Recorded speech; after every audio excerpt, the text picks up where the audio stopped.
I have been trying to get a nice set of stock connecting rods done for this Camaro engine with ARP bolts in there. You know, we started out with a set there that was already missing one rod, and when I started cutting and resizing, there was a couple more that weren't quite right, I didn't like, so I started mixing and matching rods here, trying to come up with a good set. And I just feel like I'm not getting anywhere with that. I've ended up with a whole bunch of mixed mismatched rods. I still can't make a set that seem like they are going to balance the way they should.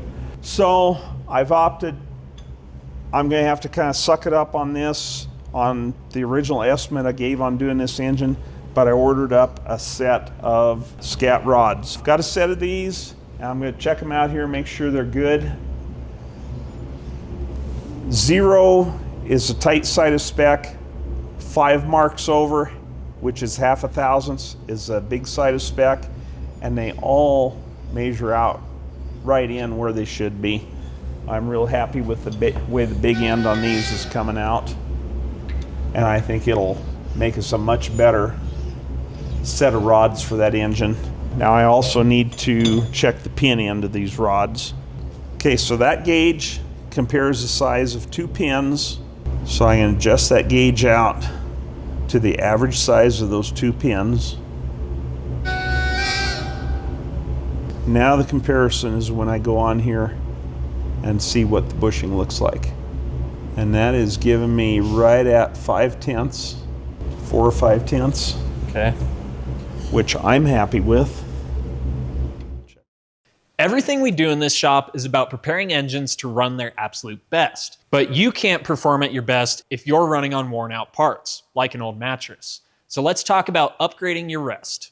Today's video is sponsored by Helix Sleep, and I'm excited about it because I've been sleeping on a Helix mattress for about 1.5 years now. My wife and I first heard about Helix from all of the other YouTubers who wouldn't shut up about their mattress, so we finally tried it. We took Helix's online mattress quiz, put in both of our sleep preferences, and it matched us with the Midnight Lux. At the time, we were sleeping on a worn out, saggy 10-year-old mattress, and just like I said earlier, you can't perform your best on worn out parts.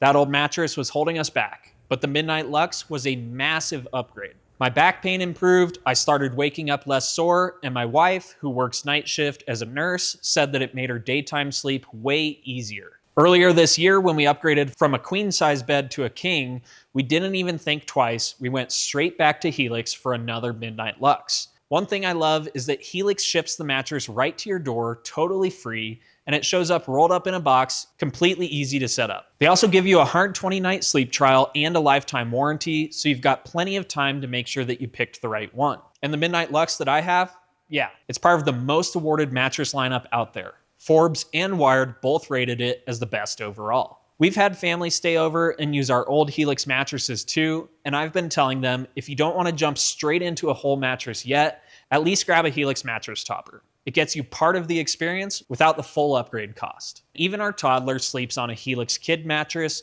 which she loves, and even the dog has basically claimed it as her own personal bed. So thank you Helix Sleep for sponsoring this video and making my sleep better. If you want to take advantage of their Black Friday exclusive partner offer, visit helixsleep.com/JimsAuto. That link gets you 27% off site-wide on your new Helix mattress, and it's honestly the best type of mattress to buy if you're wanting better rest. So go take the mattress quiz and find your perfect fit. Looks like you're about to do some balancing. How did we get here? How did we get here? Well, let me show you where we started over here. You recall this is the engine that we're putting in a set of used rods and pistons that came out of that Camaro motor. We're also doing at the same time. This is what I felt like we could salvage out of that motor. It was too good to throw away, but I didn't feel like this is what we wanted to put back in that motor again. Yeah. But the problem is, press-on pistons, and we want to balance this thing, but they're already pressed together. Pretty likely that we could mess up some pistons trying to press these back off to balance them again. It can be done, but there's just added risk. Yeah. Is this a risk we didn't really want to take on it? Plus, the kicker on this one is this has already been balanced. Yeah. And everything we've seen on it, I think it was a fairly, high quality job that was done on it. I didn't see anything that scared me at all, really. Well, I don't know if I showed this part, but I went through and I weighed the overall weight of the pistons and rods, and they were really, really close. Okay. Whoever balanced this did a nice job. But I did have to resize the big end of the rod, but I was real careful to try to take the same amount off of each one so we didn't mess up the balance very much. But now the problem is how do we weigh the rods to separate the little end from the big end for our balance. So we started trying to figure out how we could do this, and I'm sure you guys will laugh at what we have here, but this is kind of our first trial of coming up with a way to hold that piston and weigh it separate from the big end, or the piston and the small end of the rod together to weigh it separate from the big end of the rod. Yeah, and maybe people can comment if they've done this before, how they went about it. If it's pulling this side of the fixture left or right at all, it throws off the weight that you get or if on your big end. If that piston flops over so the skirt is touching the rod, it creates a twist on that rod and changes the weight. Changes the weight. Changes the weight on the big end. But we came up with this little... I know we're not the first one that ever did this. Oh yeah, for sure. There's no way we're the first one. So that's why... But I'm curious if they have other suggestions of how they did it accurately in the past. Give us some suggestions of any of you that have done this in the past, how you went about doing it. Because we tried several different things here. We tried just laying the piston on a surface order here to the side, and that doesn't let it find itself left to right, so we were getting weird readings on it. But you finally printed up this little cradle we have here to hold the piston, and it probably looks like a magic trick here because I'm sure they can't see that, but there's a piece of fishing line here that goes to that cradle and up around our crane up above. There's no way we could do this if we didn't have a 2-ton crane. So good thing that was one of our requirements building this shop. So I'm sure everybody's laughing about that part. But you were able to get pretty consistent numbers doing this. Yes. And weigh all of your pistons and figure out the values to build out the bob weights. And by the time I went through this, I was surprised. The big end of my rods are all within 1 gram of each other. And the small end, including the piston, I think I was 1.2 gram difference from one to another. So I was real pleased with that. I'm not even going to try. Pretty reasonable. Yeah. So anyway, we got that figured out. We're able to come up with our calculations to set up the balancer over here. Build our bob weights. The bob weights here, that's what simulates the pistons going up and down and going around and so on. It simulates the rotational mass and also the reciprocating mass, what effect that has on the balance of that crankshaft. And this crank is internally balanced. Okay. Yes. So we don't have to have the flywheel and the damper on. We're going to start with this much to begin with, get the crank right, and then we'll add the flex plate. Actually, I'm not going to add anything to this crank because we don't know what this engine's going in.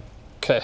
But it will be neutral balance, but we will put the timing gear and a harmonic balancer on here before we're done. Okay. And we're also doing a crash course in the new Turner Technology software for you because you have not ran it. Yeah, this is my first time trying to use this new software. It's really not a complicated software. No. It's a powerful software, but it's meant to be easy to use. You've gone in, programmed all of the parameters that you have to program to tell the machine where you're going to be removing material. And should we spin her up? We've got our width of the stands, where we're going to be making our corrections, what radius the correction will be at.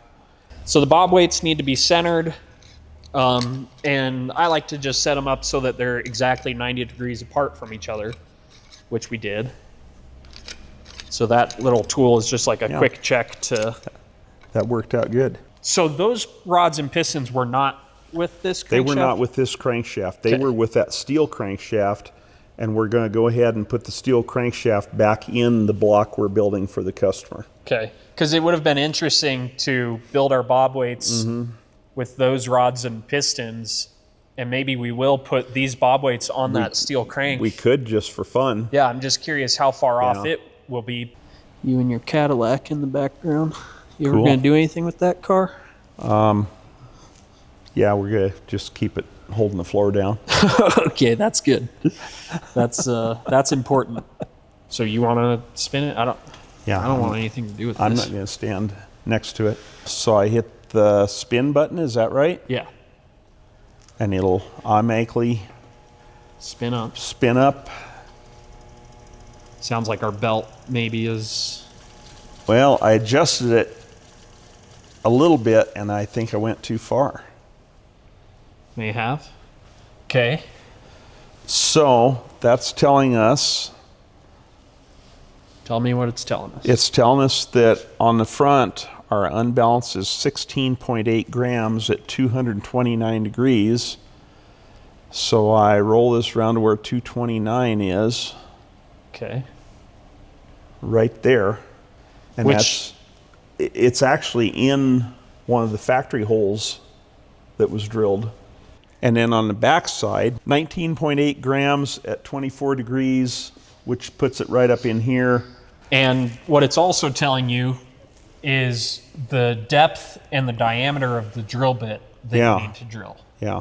So it's saying about 3/8 deep with a 3/4 inch diameter drill bit. We may size that down. Like we may change that. I was going to say, change it down to a little smaller drill bit, I think would be better.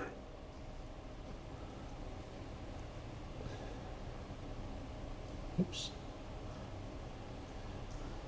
And that's pretty slick that you can just enter that information and it figures it out for you. Yeah, exactly. So now it's saying 1 inch deep, 1/2 inch. So I don't know, which we may play with that I would a little probably bit. Go somewhere between 1/2 and 3/4 on that. But that's really not too far off. Well, that's it. It's into the realm there that it would have worked. Yeah. Could it have been considerably better? Yes, but it was close enough. It would have worked had we just thrown the parts together. There is still improvement to be made. So we'll see if we can get this down in the 2 to 4 grams would technically be fine. Yeah. But for YouTube, we always see how perfect we can get it. So, and then we make the rest of the guys in the industry hate us because we're preaching that it has to be 0.5 grams or less. But we also just said that it'd be this fine. could have been fine. This would have been fine had they just had somebody in the backyard just been throwing it together. Yeah, which happens all the time. Yeah. Yeah, I think we go ahead and move it over here on the mill to drill that. So let's get that set up and move over. Okay. We have this tool that you put a phone in, and then we know we're at the right spot because our little point is green over here. Got it? Must have. Okay, and that gives us a little mark there. Then we can turn this way. Team story, bring that around.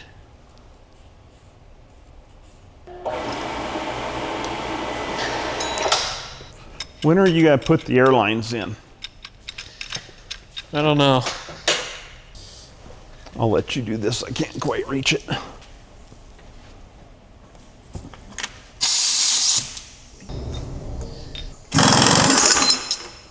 Ooh, that was a good catch.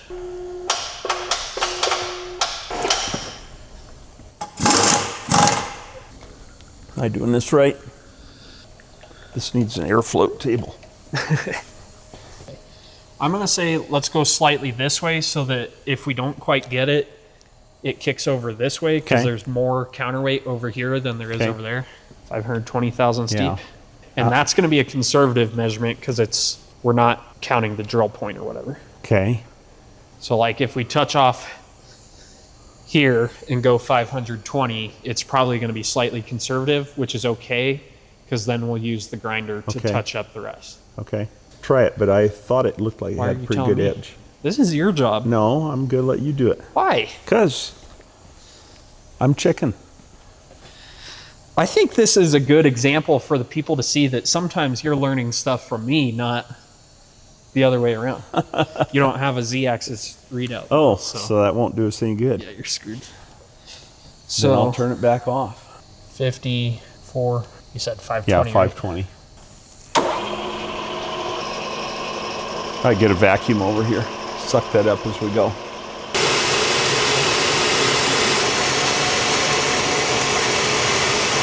There it is. Okay. I'd rather be conservative, keep it on the counterweight, and then we can work it back and forth with the grinder. Yeah. So that one you need to go 430, but technically that radius is not right since you're already whatever the depth there is. But again, I think it'll just give us a conservative. Yeah, it's going to give us a little bit.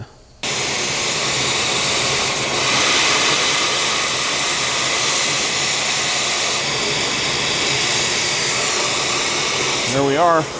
Okay. You know, what you need is a vacuum set up for every machine on some kind of flex arm that you can flex it down there. Yeah. Lock it in place. Yeah. So let's get it off here, back on the machine. Send it.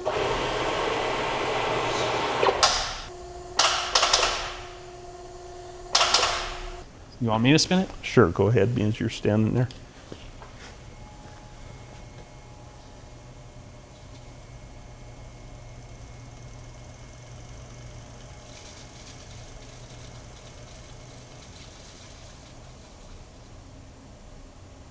Three and five.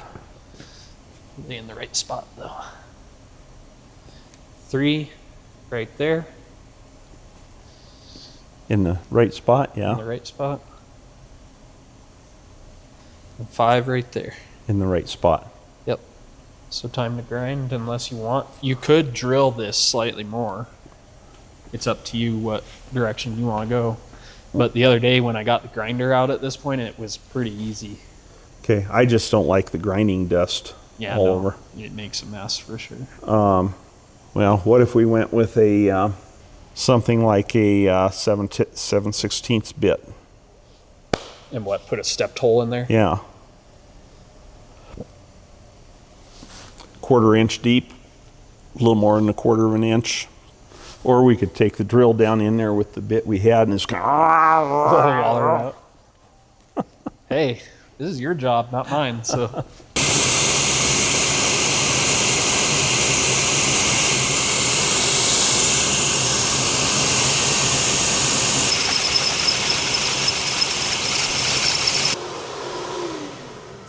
Can we do this end while we're at it?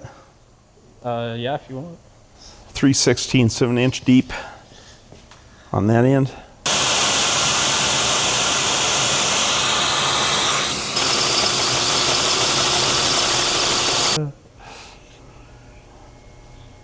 Standing a little close. Oh, I forgot to turn on the screen record. Oh well. I am just amazed how fast that thing captures the. Okay, 0.56 grams here. Yes.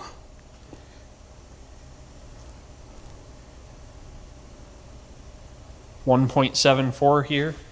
We're kind of already in the tolerance that you were after. Yeah, we're there.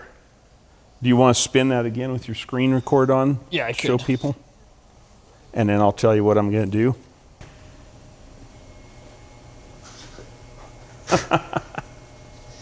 If you get out of the way before they're going too fast, it won't hurt too bad when they hit you. Or does it just hurt instead of knocking you silly? This is one of the sketchier machines in the shop, I think. So here's what I'm going to do. Okay. We've got 0.57 grams here that I normally would not even chase. But if you look down in there, I left the bottom of that hole just slightly rough. Why don't I clean that up? Okay. And then over here, let me go just, since I got to get the drill bit out anyway, let me go just a little bit here. Okay. And see if we can get that number a little bit closer. But by all rights, we're there. Yeah.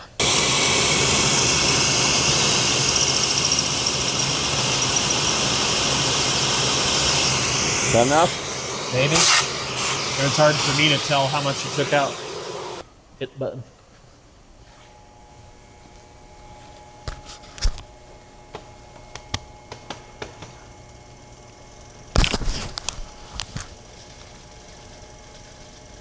Right now, the projected closing date is like November 30th. And I'm like, I don't want to wait that long, but I didn't do much.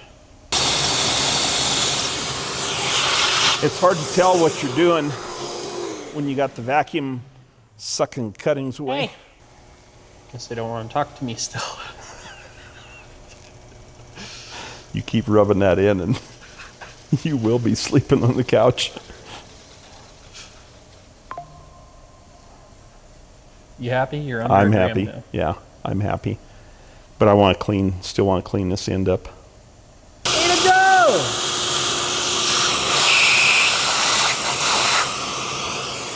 Well, if it messed it up. Probably did. This was a simple balance job. Yes, it was. And I think the software has A lot to do with that. Yeah. So 0.4 and 0.82. Yeah.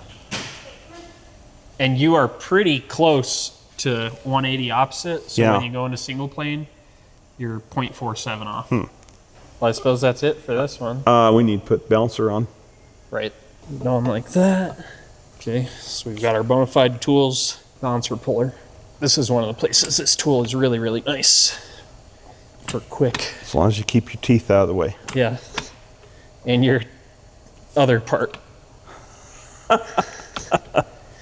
Would that be your upper jaw or your lower jaw? Yes. And your other part.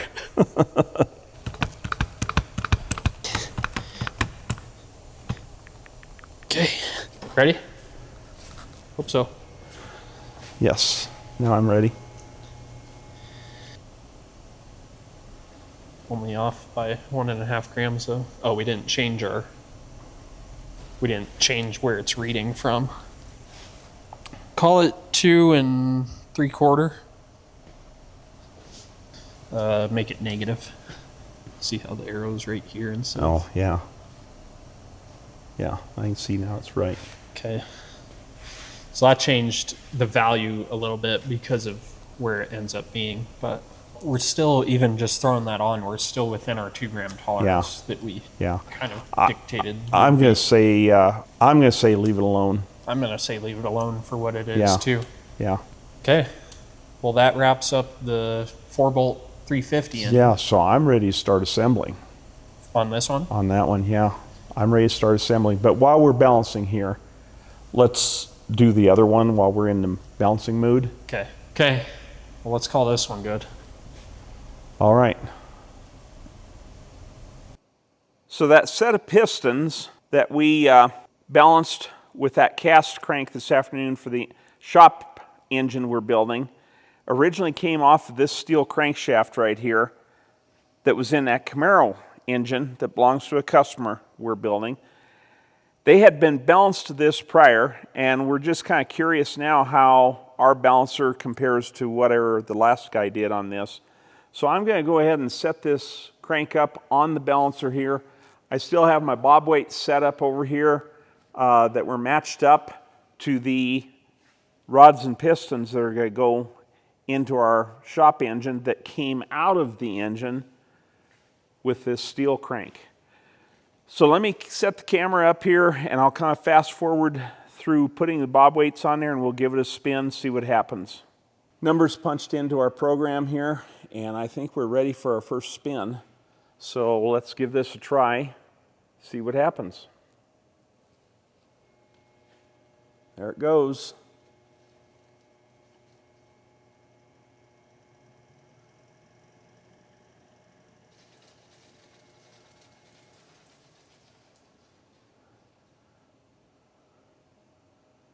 Not bad. 5 grams of unbalance on the left side, 7 on the right. And we also have to take into consideration that I reconditioned the connecting rods on this since this was balanced sometime prior. So I don't know just how much that would have changed it, but this crank was not that bad before. Certainly could have been a lot worse. So there we have it. So I'm going to pull these bob weights back off of this crank, and I'm going to take my measurements of the new connecting rods I got for this engine, because as you recall, I kind of gave up on reconditioning any original OEM rods. I just was not coming up with a set that I was happy with. So you can see I've already taken some measurements on these, and then we have our brand new pistons that I have also weighed at this point. Now, when I bought these rods right out of the box, they have already been weight matched, 423 grams on the big end, 176 on the small end. But I'm going to weigh them out just a little bit closer. I'm going to go to the 1/10 of a gram as opposed to a full gram, like what the manufacturer had done. And I'm not going to do, I'm hoping that these are all, and they are, hoping that these are all close enough that I don't have to do any grinding and actually changing the weight of any of the items. What I'm going to do is mix and match parts to make things come out right. So for instance, here with the pistons, I have weighed the pins separately. This one was 133.6 grams. This piston was 508.3. I had a variation of, I think about 4/10 of a gram overall on my pins, and I had a variation of 1.5 grams on the piston themselves. But by mixing and matching the pins between the pistons, I was able to get that down to where overall I had 9/10 of a gram difference from one piston with pin to another, which is plenty close to be within the range of what we're trying to do here. And when I get ready to assemble this, I will pick and choose which piston I put on which rod so that the variation in weight here on the pin end of the rod, along with the variations in weight on the pistons, will complement each other so that I can get this down so that the reciprocating mass of this engine will be as close from one cylinder to another as I can possibly get it.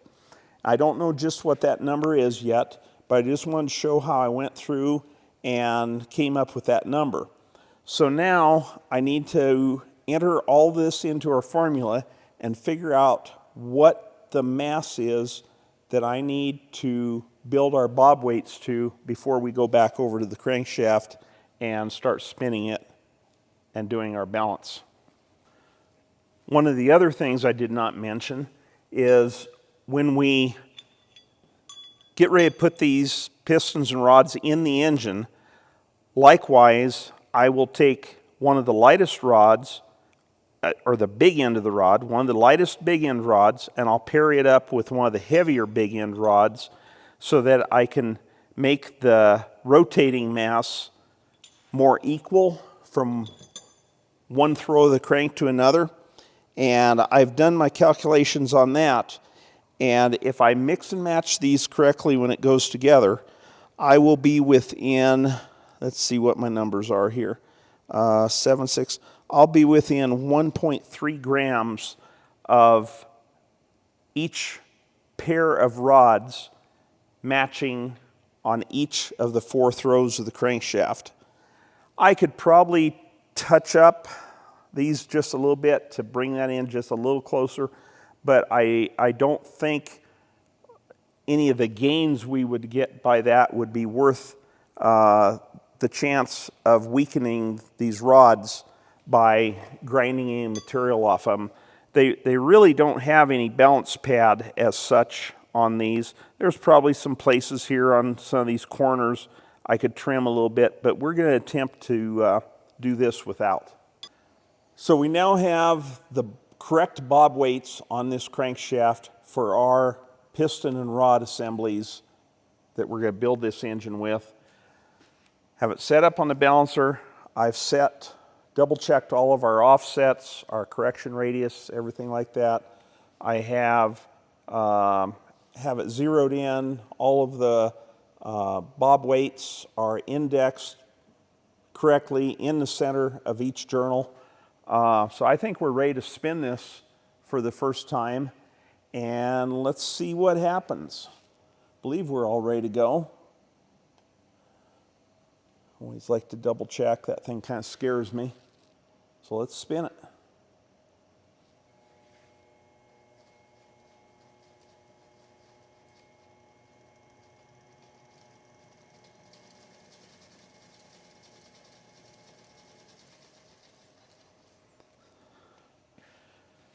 And let's see what we've got here.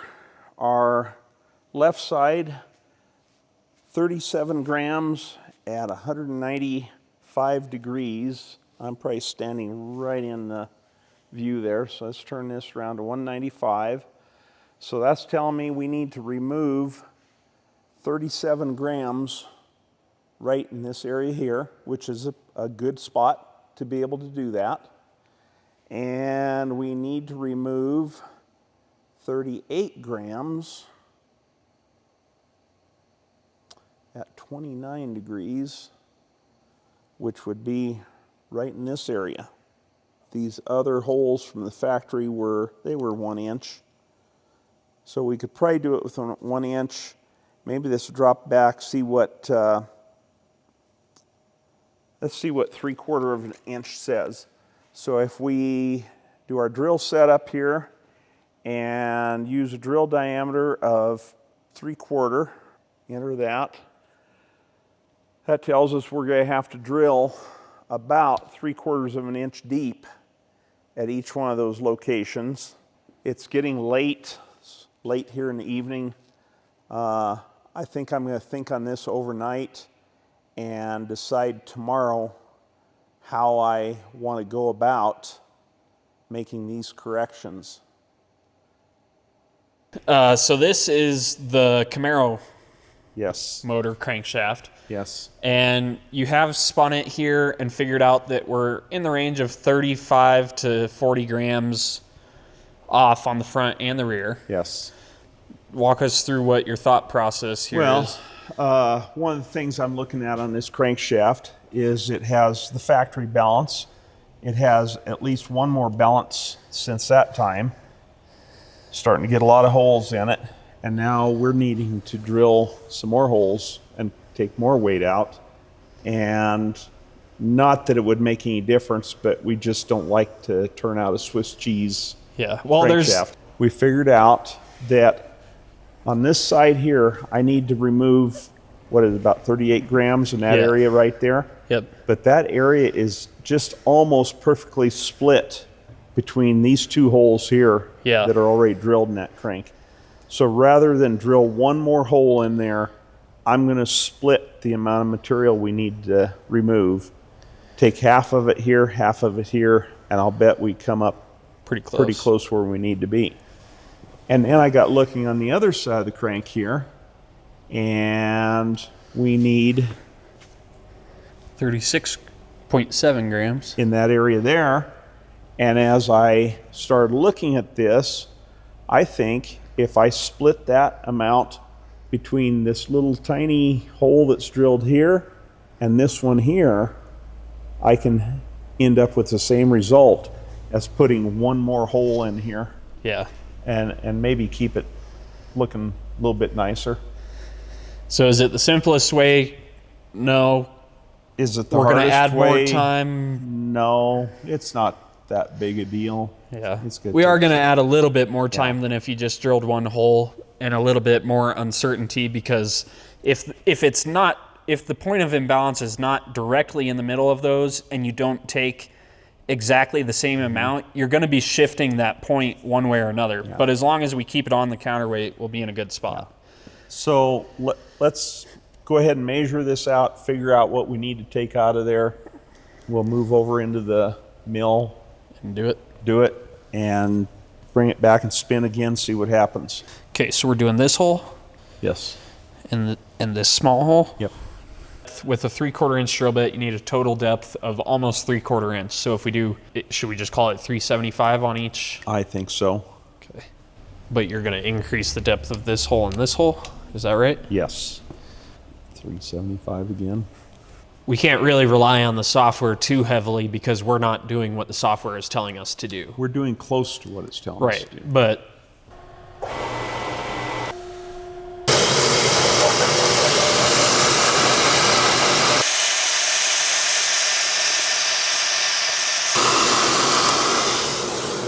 was that the right hole? I can't remember. No, it wasn't. You said it was going to be this one. I did the wrong one. I did the wrong hole. Okay, well then we got to go back this way an equal amount. I think we'll still be close enough. The imbalance point was here. So we're drilling a little closer here than we did there. So it'll kick it this way. So we might end up having to take some off this corner or that one a little bit. I think we'll be okay, but it's whatever you think. If you want to add one more hole, we can. If not... Well, the whole purpose here was to avoid adding holes, and not that this is an excuse for me mixing up the holes, but we had a customer show up in the middle of doing all this and broke my train of thought. Yeah, I remember that customer coming too. Really, he did. Sure. No, let's just drill it there. It'll be a fun experiment. Okay. You set the depth? Yep. Hit right hole. Close enough.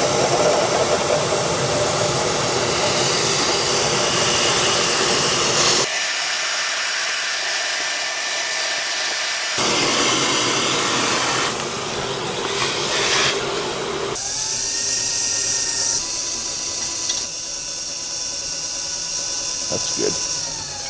That goes too far. You ready? I'm ready. Crank tight.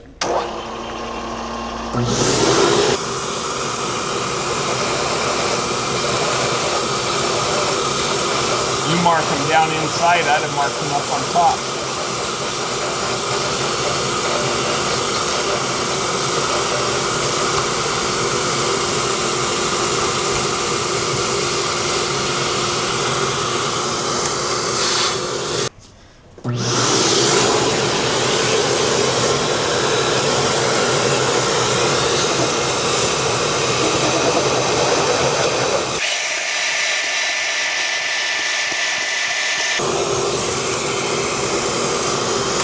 Where do you think it's going to come out? I'm going to say it's going to come out within 4 grams each end.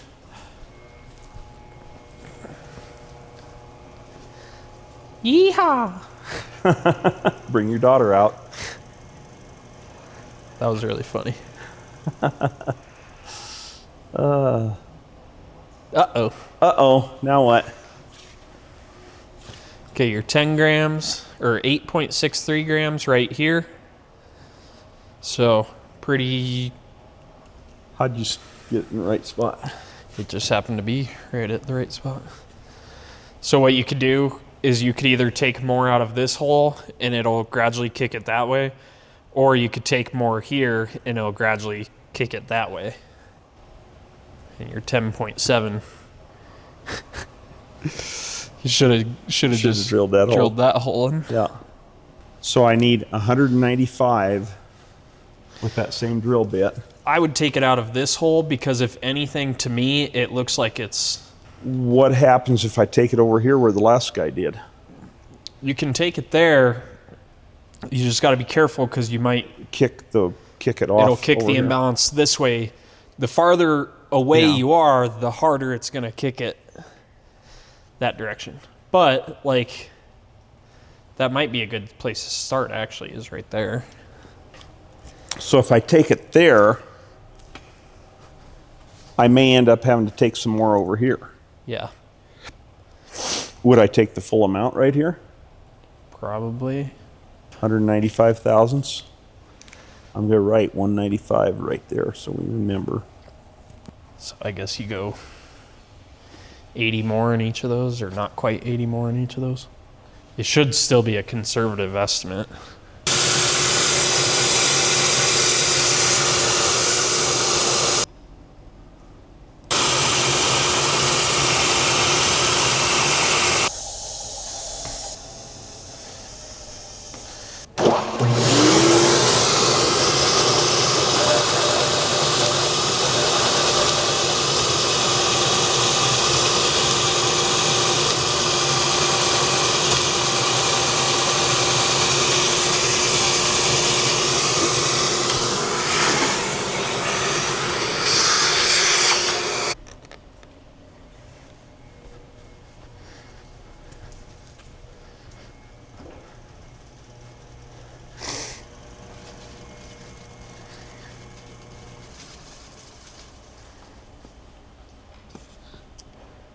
Five at 147.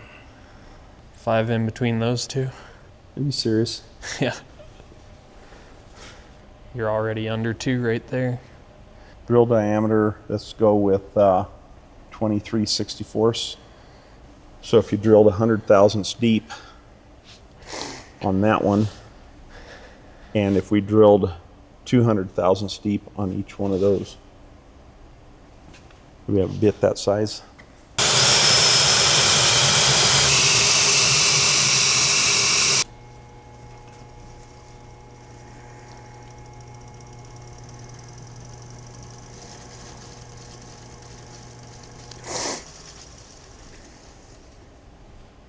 Whoa, look at that. So really what would be good to do would be to grind a little bit here and try to kick that over this direction a little bit. Okay. Because it'd be nice if this one was back over here just a little bit. But at the very least, it'd be nice to move that one. This point of imbalance from here to try to get it back. Because right now we're 90 degrees off, so when you go to planes, they have frames. Yeah. So why don't I go get the grinder and do that? Okay.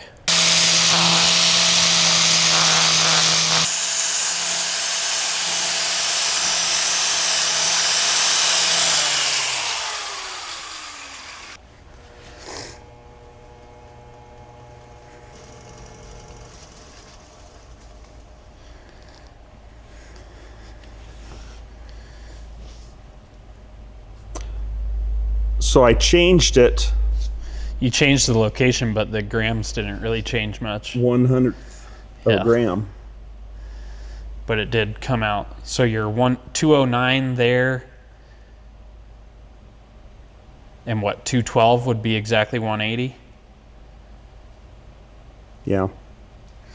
So what you could also do is just like massage this a little bit. Okay. If you wanted to get under that 128 grams. I would call it good. Well, I got to put the flywheel and pressure plate on this one. Okay. And a balancer. So you can do all that? Yeah, I think I can figure that out. After Nicholas went home today, I kept working on his crank a little bit, and I took just a little sanding wheel and cleaned up all the sharp edges on all of the holes that have been drilled in this crank. Not only the ones we put in at this time, but even like the original factory holes in this were quite sharp on the edges. And then I looked at the numbers here, and I just really wanted to get this a little bit closer. So it was telling me that if I drilled just a little bit more in this hole here, I could probably get this a little closer. Let's spin it one more time here and just see what it says.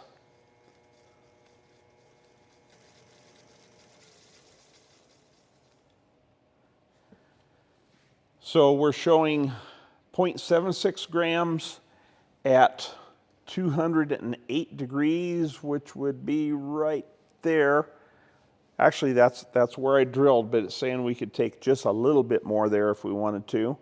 And on the right-hand side, it is telling us 0.58 grams in pretty much right in this hole here where we have already done some, yeah, that's right. In the same hole, we've done some corrections. I was a little worried. I thought I had the add on instead, but it's not. That's showing single plane, 0.35 grams. I think this crank, I mean, we could keep going on this, but I think we'd just chase it and chase it and chase it and probably never ever get any better. So we're to the point now, we need to put the flywheel on here and see what kind of correction we may or may not need to do to the flywheel itself.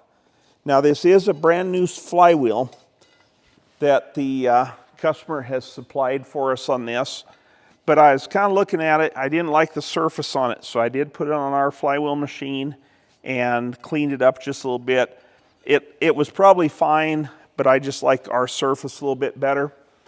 Now, something we probably kind of overlooked here, we should have done. On the back of GM cranks like this, on the internal balanced engines, there is provisions here for a dowel pin. And the only engines I know of, small block and big block, that used that dowel pin was the 400 small block because it's external balanced, and the 454 being external balanced. We should have put a dowel pin in here. But at this point, if I put a dowel pin in, that's going to mess up my balance. Maybe just for fun, let me show you what that does.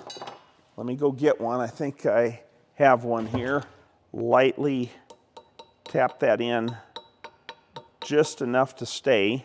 And let's spin that crank again and see what that does to our numbers.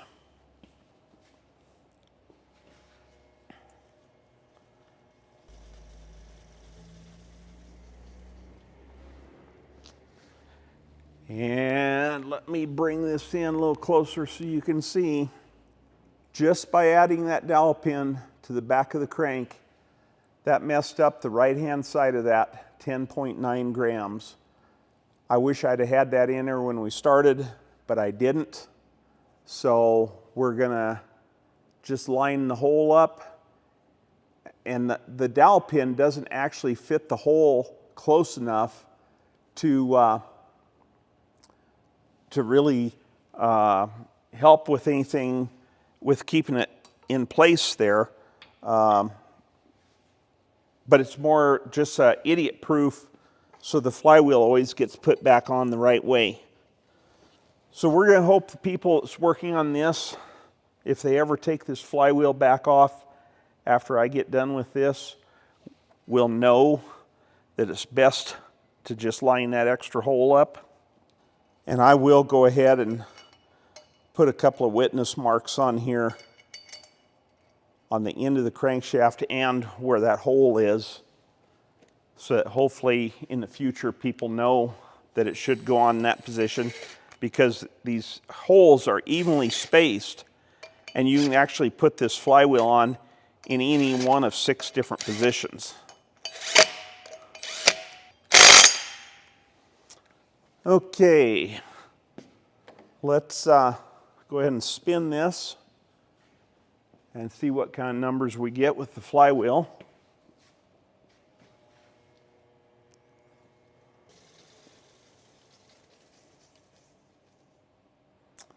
Okay, adding that flywheel, only making that change on this end, it still affects the rest of the crank too. We're off 4.11 grams, 18 degrees, which is right there. And somewhere or another, it carries through and shows the front side to be off 1.93. But let's see if we can make the corrections on the flywheel, and if a lot of this doesn't come back where it was before. I do need to make some adjustments here though, because we are not going to make the corrections on the crankshaft. We're going to make them on the flywheel. Give me a second, I have misplaced my tape measure. Why didn't anyone tell me the tape measure was under that rag? So we want to set up the balancer to reflect where the corrections are going to be, and they are roughly 3 inches out on the right plane. So since it's outside the stanchions, it will be -3 inch. And we can make the correction up here on top, which is about 6 inches from center. So the correction radius needs to be 6 inch. Let's spin that one more time just to make sure that we come up the same again.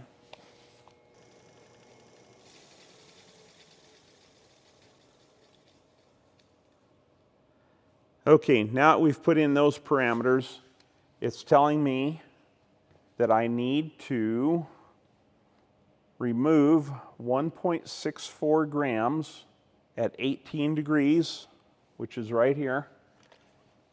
And if I was going to do it with the drill, I'd have to drill 129 thousandths deep with a slightly less than 3/8 inch drill bit. But right here on these pads, I'm going to take the grinder and I'm going to dust off just a little bit of material, probably from the looks of where things lay out, maybe on this corner here and right over here. And let's see if we can bring that flywheel in a little bit closer. So let me get the grinder set up and we'll be back. Won't take much.